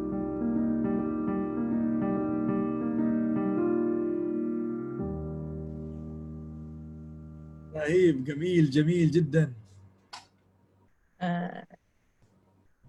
نعمل ايه دلوقتي؟ انا اعتقد ان علي موجود، لو حضرتك حابب تكلمه، ولا ندخل على القصه الثانيه وبعدين نتكلم مره واحده؟ ندخل على القصة الثانية نتكلم مرة واحدة بعدين. يلا بينا.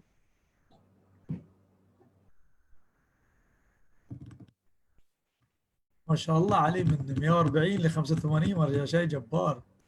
تفضلي يا شيماء. معك دكتور، ثانية واحدة. صحتك طريق ثروتك، صح؟ نبدأ بالصحة ثم ايش؟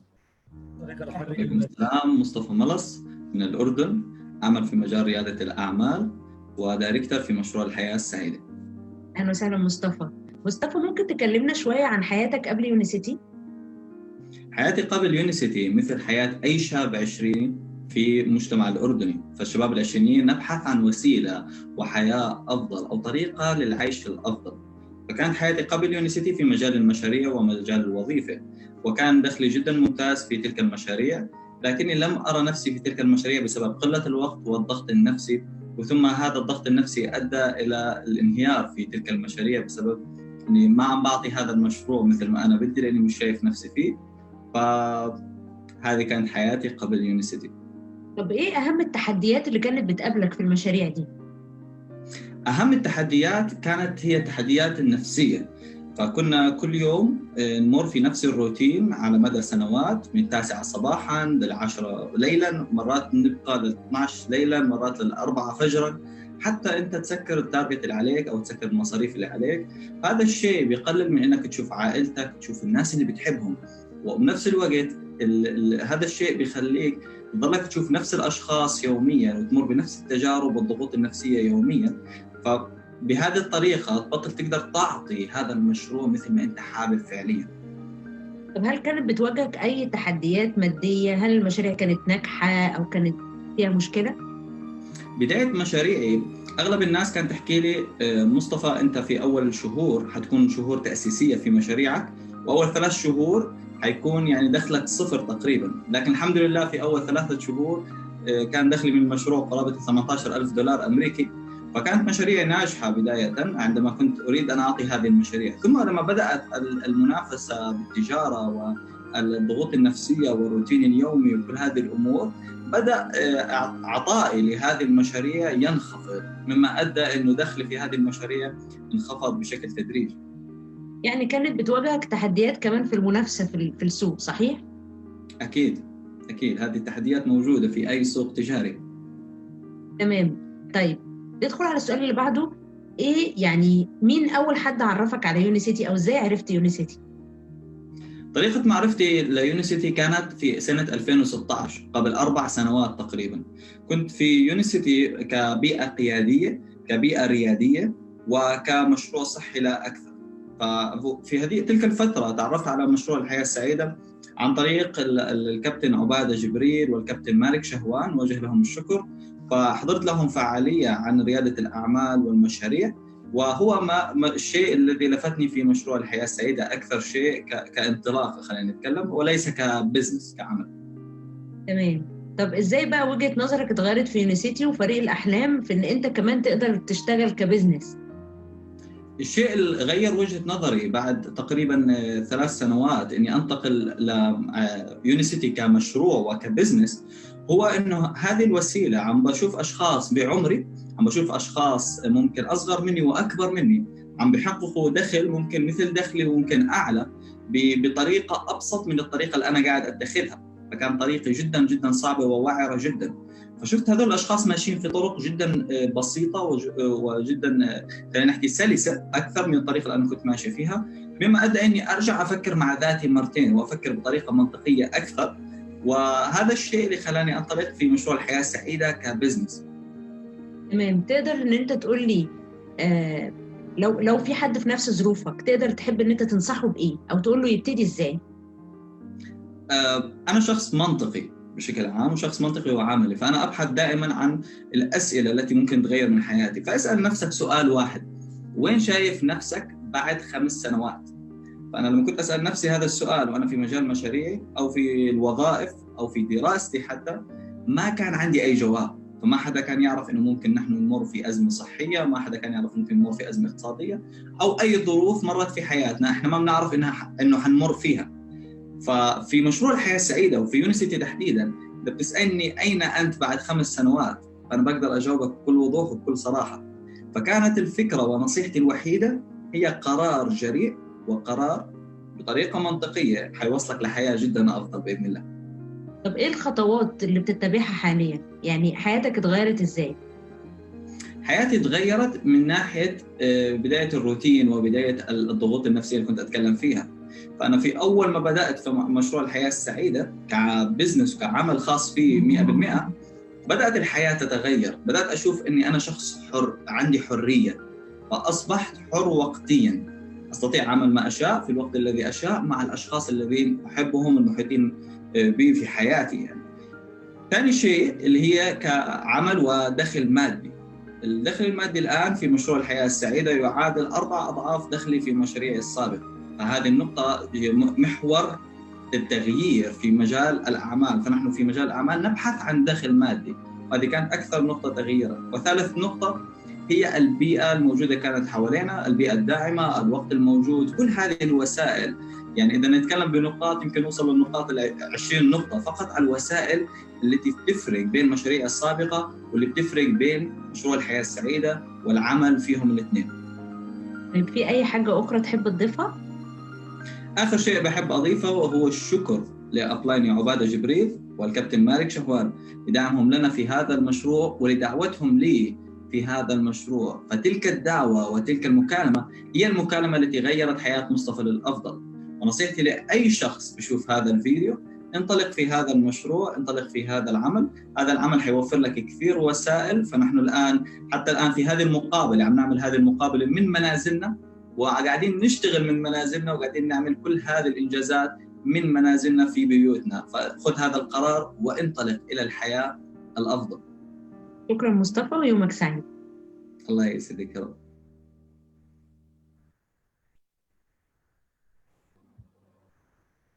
جميل جدا ما شاء الله شباب وقبل الشيوخ، روعة. ونبارك لمصطفى أيضا ما شاء الله، قصة ملهمة جدا. شيماء عندك يسحب حاجة ولا انتهى الموضوع ولا؟ لا خلاص، الأسبوع الجاي إن شاء الله عندنا قصص كمان والسحب إن شاء الله. جميل جميل جدا. شكرا شيماء، وتحياتي للجميع. وكالعادة عندنا أسبوع ولا أجمل، أسبوع جميل جدا وأسبوع ناري إن شاء الله. ونختم فقط مع مع مداخلات أيضا القادة. إذا أعتقد كمال معنا، كمال أو في السيارة مالك. ألف مبروك بالنسبة لمصطفى. ايش رايك في كلمات ايضا الإدارة العليا ليونيسيتي ونصائحك في آخر أسبوع؟ والله ما شاء الله تبارك الرحمن، الصوت عندي واضح. أنت عندك 2 أكاونتس فصك واحد منهم. هيك تمام. أيوة تفضل.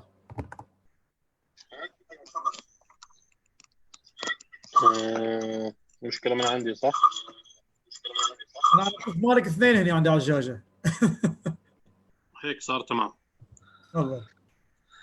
طيب الله يعطيكم العافية جميعا. صراحة لقاء ناري، لقاء جبار مع إدارة يونيسيتي.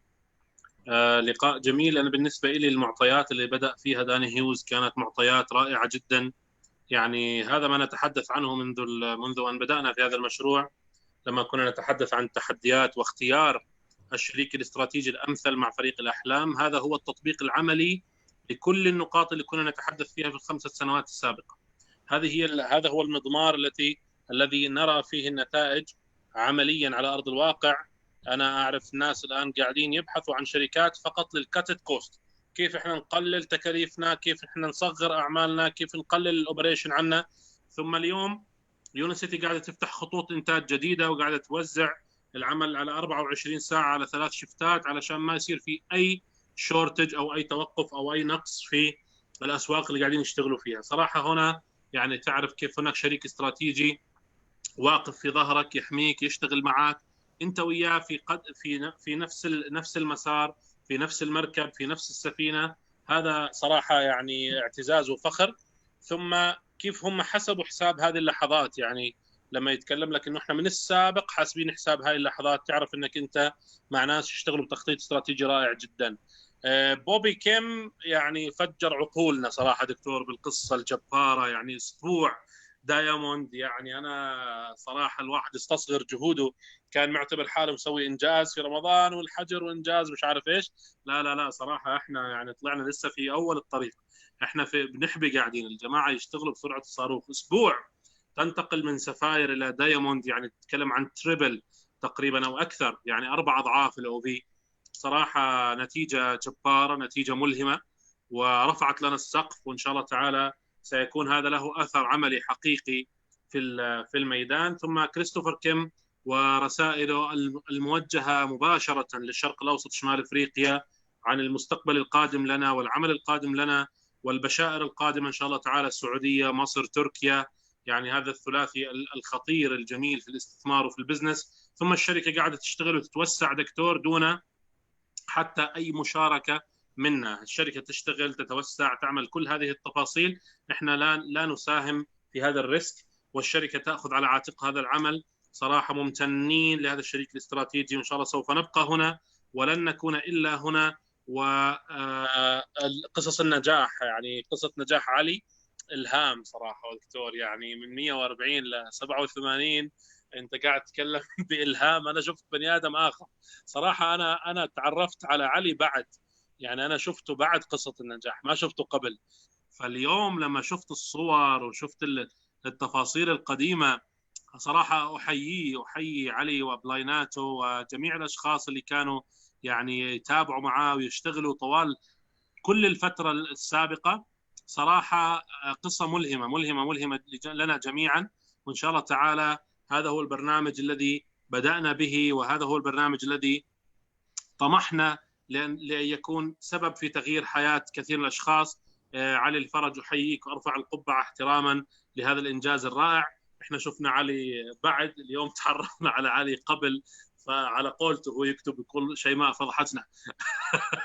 لا بالعكس، انت ألهمتنا والهمتنا كثيرا. مصطفى ملص يعني رائد الاعمال الصغير صراحه، يعني الامل في الشباب والخير في الشباب، وان شاء الله نتوقع الكثير والكثير. يعني انا شهادتي في مصطفى مجروحه داونلايني، لكن صراحه ملهم ومؤثر. وان شاء الله تعالى قريبا ستسمعوا اخبار جميله عن الشباب وانطلاقات جميله. ممتنين لكم جميعا على هذه اللحظات الرائعه دكتور. جميل مالك. كريمه، شو اخباركم في المغرب ايضا؟ وش اخبار اللقاء الجميل ذا؟ كريمه حساني، كريمه ما شاء الله في الحجر، واحد يسال السؤال ما عارف يجاوبون عليه ولا لا. دكتور علوي، شو اخبارك في السعوديه؟ وعطنا اخباركم الجميله. السلام عليكم. هلا دكتور، سامعني؟ اي سامعك. هذا كمال بعث لي صوره في الشارع كذا. لا انا اليوم طبعا اول يوم فك الحجر السعوديه، مؤقت الاحد اللي هو يعني فك حجر اكبر، والمحلات كلها ترجع للاعمال والوظائف والدوام الى الساعه 8. الخطه لين يوم 29 بعد كذا شيء يرجع 100% الى طبيعه باذن الله تعالى.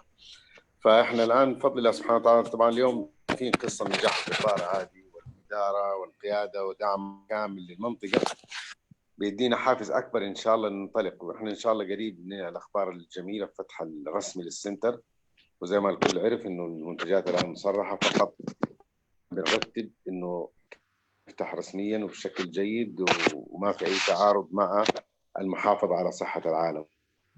وإن شاء الله ربنا كريم اليوم أشياء محفزة جدا جدا كبير. إن شاء الله بإذن الله تعالى الجميع يسمع مننا أخبار جميلة قريبا جدا ان شاء الله. والجميل كمان إنه الطيران رجع من يوم 8 اليوم من يوم الأحد، فأنا أقدر الرياض عشان أشوف السنتر.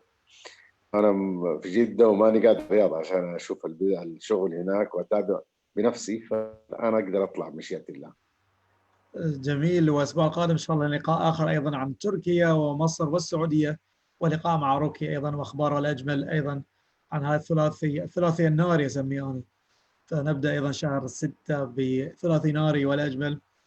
الله يجزيك خير. وأبو مازن إيش رأيكم، وأهلنا في عمان أبو خالد إيش رأيكم في لقاء الإدارة العليا وهذا الأسبوع الناري أيضا قصة نجاح؟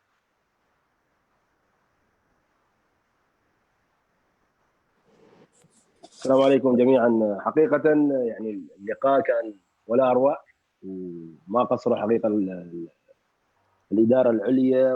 وأنا أقول هذا اللقاء جاء في وقته سبحان الله. يعني الله سبحانه وتعالى كتبنا يأتي في وقته للتحفيز وللتعريف. نحن الآن في أزمة، ويونيسيتي تغرد يعني ما شاء الله تغرد خارج السرب، مثل ما قال مالك قبل شوية إن كل الأسراب الآن وكل الشركات كيف ممكن تعمل كتب كوست وكيف ممكن تحجم من أعمالها، وخايفة أنها أصلا تفشل وتفلس. وهؤلاء يعني يعملوا مسرورين ويعني ما عندهم أي مشكلة. يقول لك إحنا وضرب مثال الأمثلة الجميلة الثلاثة أن آخر مثال وهو يقول الشركات العظيمة هي التي تتطور وتزدهر في الأزمات. وهذه هي يونيسيتي حقيقة. يعني إحنا من أول وهلة لما دخلنا يونيسيتي وشفنا ولامسنا يعني عن قرب قوة يونيسيتي و يعني وعطاء يونيسيتي، والحمد لله رب العالمين. يعني أيقنا إحنا فعلا في المكان الصح مع الشركة الصح، وهم يعني جالسين يبرهنوا لنا أن نحن بعدنا على قوتنا ونحن جالسين نزداد قوة ونزدهر وندعمكم وفي كل وقت. أيضا القصص الحقيقة الجميلة اللي تكلم عنها بكم كم عفوا، هذه القصص اللي هي يعني ما كان المفروض حد يتوقعها ولا هو اصلا كان مصدقها ايضا، وهو موجود معهم وعايش معهم ومنهم وفيهم، وفوق هذا ما كان مصدق الموضوع. ولكن سبحان الله يعني فعلا يعني ما في شيء ممكن يوقف امام قوه الاراده. اذا كان الانسان يريد ففعلا سيجلب له الحظ هو بنفسه يعني. وهذا هو وهذه ما صنعته هذه المراه حقيقه الحديديه هذه في هذه الازمه.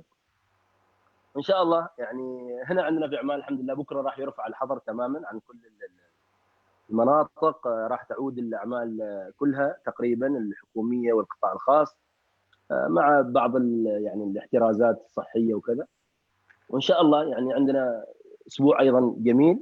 الواحد ما يعني ما ان هذيك اسبوع حصلت فيها دائما، نحن ممكن اقل حاجه يعني نقدر نرجع الاوفي مان اللي قبل شهرين يعني، وما ذلك على الله بالعزيز. فقادرين على هذا الموضوع، قادرين نحن نضيف ونعمل يعني ونحط ونبصم او نحط بصمتنا في هذا الموضوع ونقول كلمتنا مثل ما قلناها سابقا. يعني القاده كلهم قادرين والشباب قادرين، ونحن نعمل كفريق الحمد لله رب العالمين. الفرق يعني كلها متعاونه متكاتفه، وهذا هو يعني اللي احنا نلمسه دائما من الفريق، فريق الاحلام يعني، من سواء من اولهم دكتور مجدي والى اخر واحد معهم الحين دخل جديد. هذا ما عندي يعني حقيقه. انا منبهر حقيقه من اللقاء، ويا ريت ان يعني هذه اللقاءات تتجدد دائما وتستمر ويكون في من هذا النوع من التحفيز والكلام الجميل. بارك الله فيكم. ان شاء الله نشوف الجميع في القمه قريبا ان شاء الله. بخير ومازن. متخيلين انتم شركات تبني مصانع في الازمه؟ الناس كل واحد الان يا ويلتاه يا ويلتاه، وافلاس ومش عارف ايش، وطيرانات وقطاعات انتهت، و40 مليون الان فقدوا وظائفهم في امريكا، و20%. وهنا قاعد تبني مصانع في يوتا في قلب امريكا ايضا. فليس هناك يحفظوها يعني شريك استراتيجي. الشخص الذي يعني هذا المشروع تختار الشركه الصح في كايش كالابره في ايش في كومة قش. شو أخبار القادة عندنا هنا؟ ما شاء الله أيضا عندنا هنا القادة وجيهان، شو أخبارك أيضا مع اللقاء الجميل ذا؟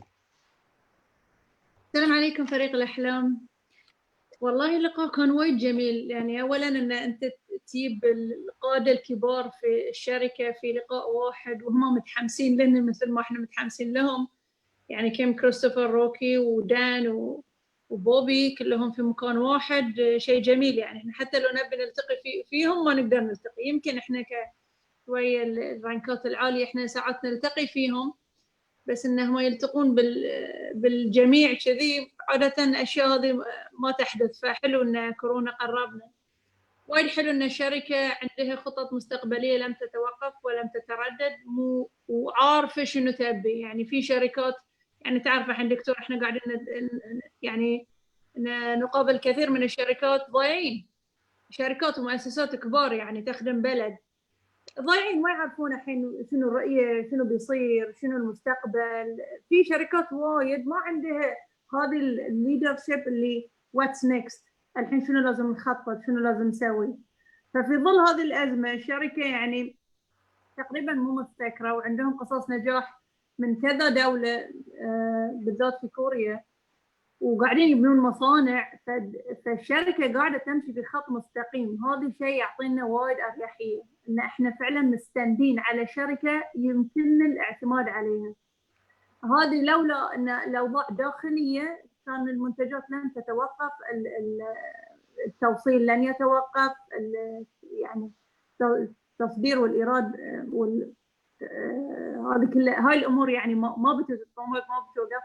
مو بخايفين انك توقف المنتجات، تتوقف انتاج المنتجات او تصدير المنتجات او انها توصلنا.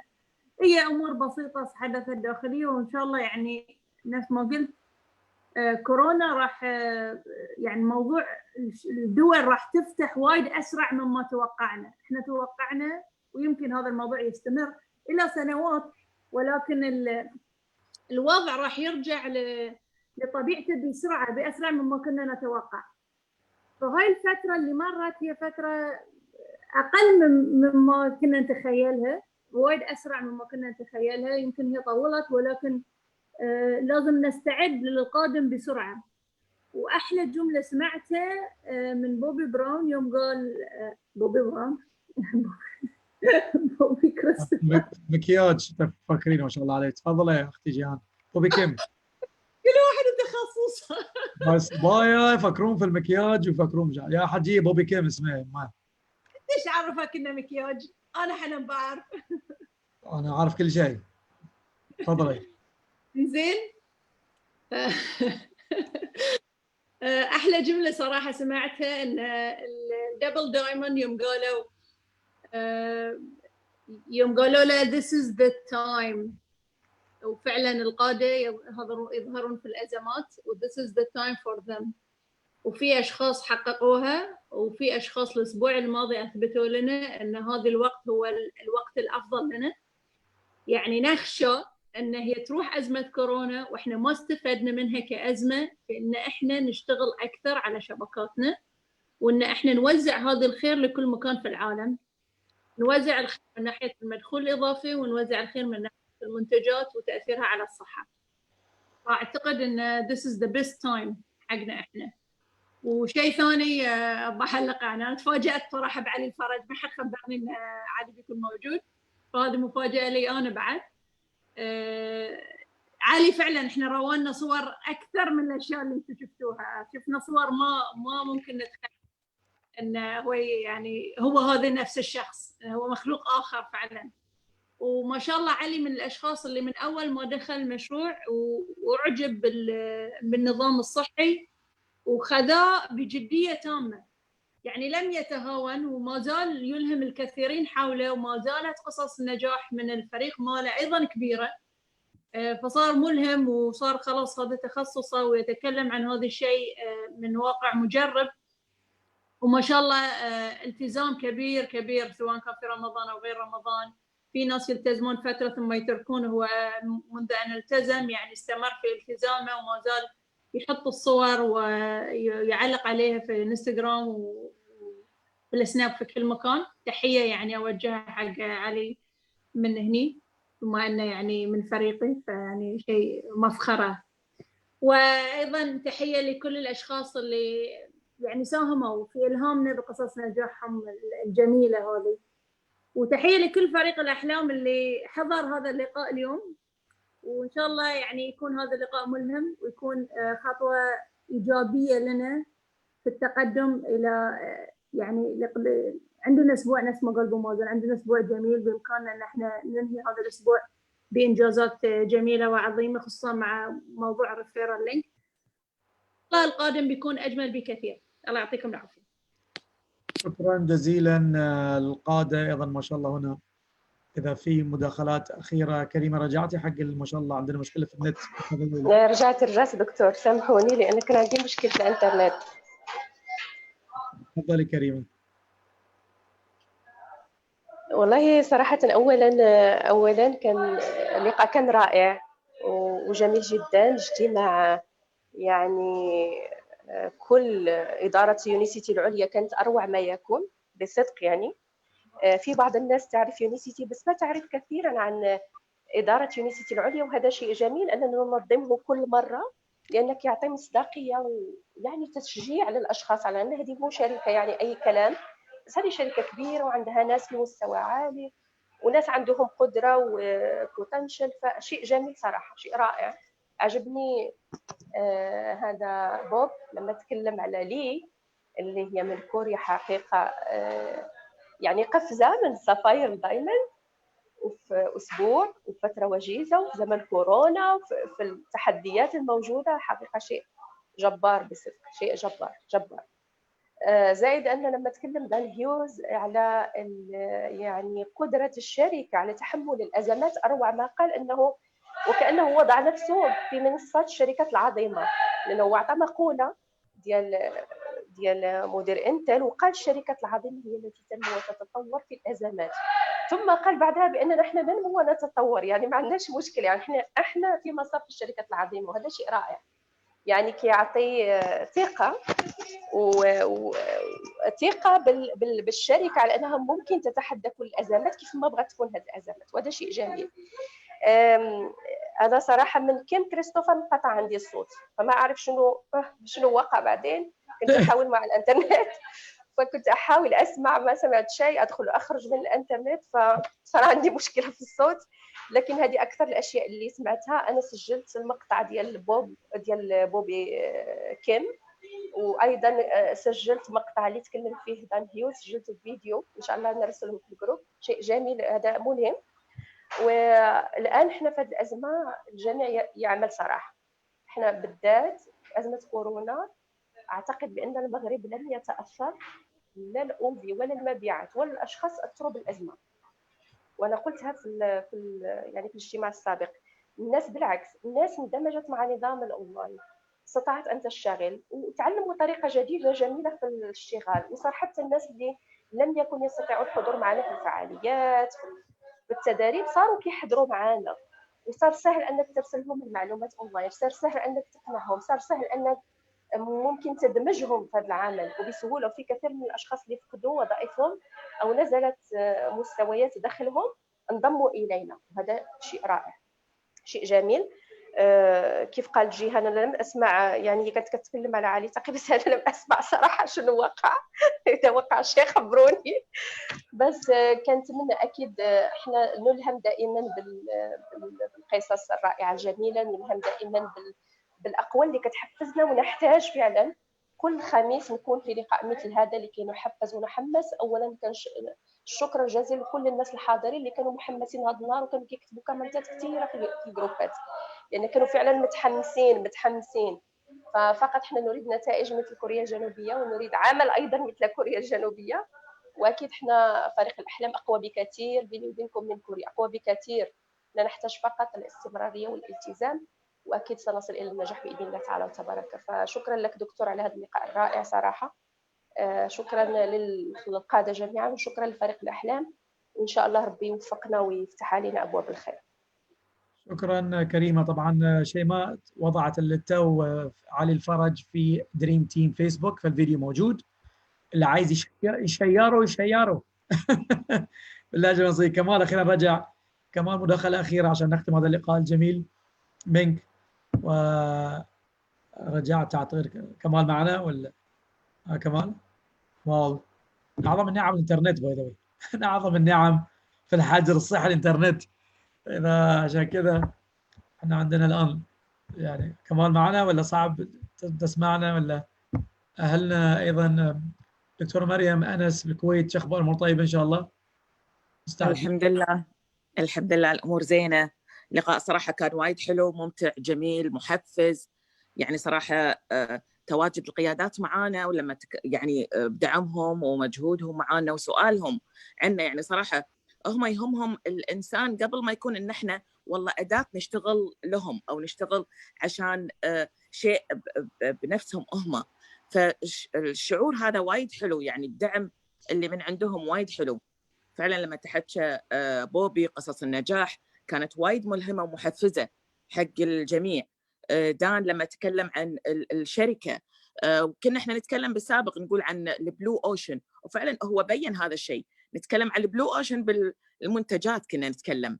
فما شاء الله بوجود هذه الأزمة، بوجود المصانع فعلا اللي قاعدين يبنونها في ظل هذه الأزمة، هذا شيء فعلا وايد كبير وقاعد يعني يعطينا القناعة أكثر وأكثر بتواجدنا مع الشركة. وحتى كريستوفر لما قال أن الحين فعلا الوقت اللي الواحد يسأل نفسه أن أنا مع يونيسيتي، ليش أنا مع يونيسيتي؟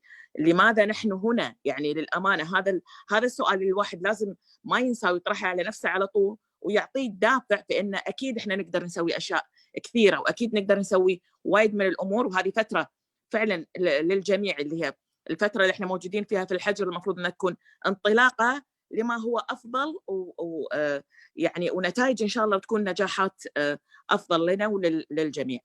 فاشكرك دكتور، ممتنة لك على هذا اللقاء الرائع، يعطيك العافية. شكرا ماري. كمال ممكن تدخل انت ولا انتهى الموضوع عندك ولا خرج كمال؟ ابو احمد او ابو خالد، مداخلات اخرى عشان نختم. بارك ربي فيكم. إذا في أحد معنا هنا أو نختم. ما شاء الله كان لقاء جبار، والفيديوهات سوف تنزل كالعادة. قصة نجاح نعدكم باستمرار. أيضا المسابقات مستمرة وجميلة جدا، وأعيدكم الحياة لن تعود كالسابقة مع فريق الأحلام. مش حتقدر تغمض مع عينيك. أنتم في المشروع الصح، مع الشركة الصح، مع الفريق الصح، واستغلوا هذه الأزمة الجبارة، أزمة كورونا.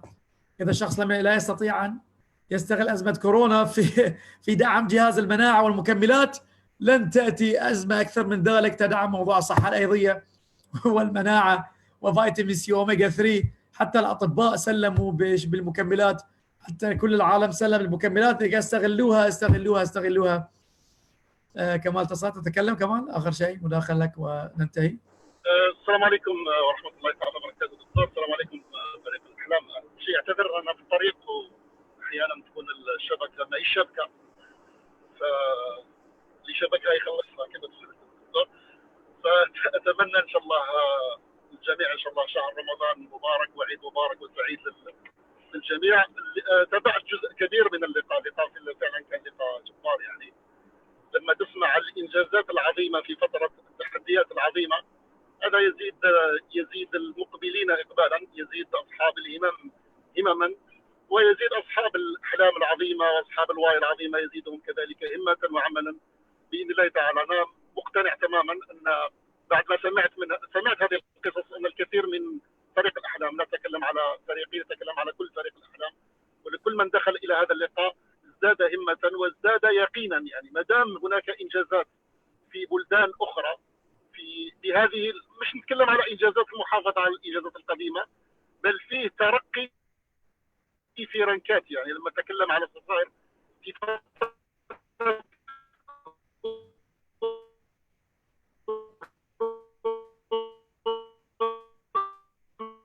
يصبح دائما خلال شهرين 3 أشهر صفحة لكل المديرين، صفحة لكل أصحاب الأعذار، وإعادة إلى المسار وإعادة إلى الطريق، لكي بإذن الله تعالى نحقق في هذا المشروع نفس الرؤية بنفس الأداة. لما يكلمنا كيم كريستوفر على فريق الأحلام اللي حقق كل رنكاته من غير مراكز، ومن غير منتجات في بلدانه وحقق أعظم الإنجازات.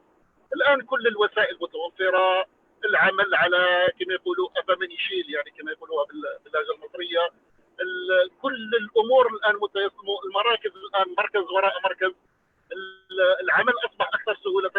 لازم نكون أكثر جاهزية بإذن الله تعالى لهذه المرحلة لكي نري العالم من هو فريق الأحلام، ما هي رسالة فريق الأحلام، كيف نصنع هذه النجاحات، نصنع النجاحات ونساعد من يريد أن ينجح في هذا المشروع، نساعده على الوصول إلى أعلى الركب. والله نمتن كثيرا لكل قادة يونيسيتي على تخصيصهم لهذا الوقت لكل فريق الأحلام، ونمتن لك دكتور مجدي على هذا اللقاء، على أنك أنت الذي رتبت لهذا اللقاء، وكانت فرصة رائعة جدا أنه جاء بعد العيد وبعد شهر رمضان المعظم.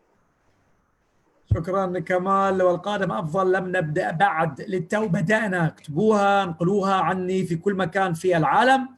كانت فقط تهيئة نفسية وافتتاح المراكز والموظفين.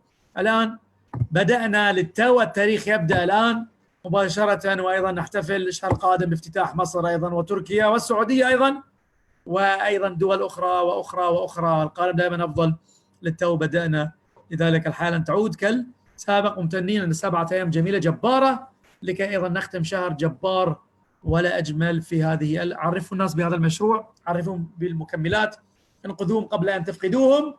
باوي 7 الآن لكي أيضا نتناول غداء. نلقاكم على خير أحبتي. شكرا شيماء، شكرا للجميع، شكرا للقادة هنا على وجودهم معنا، ونتوقع الكثير منكم هذا الشهر إن شاء الله. والسلام عليكم.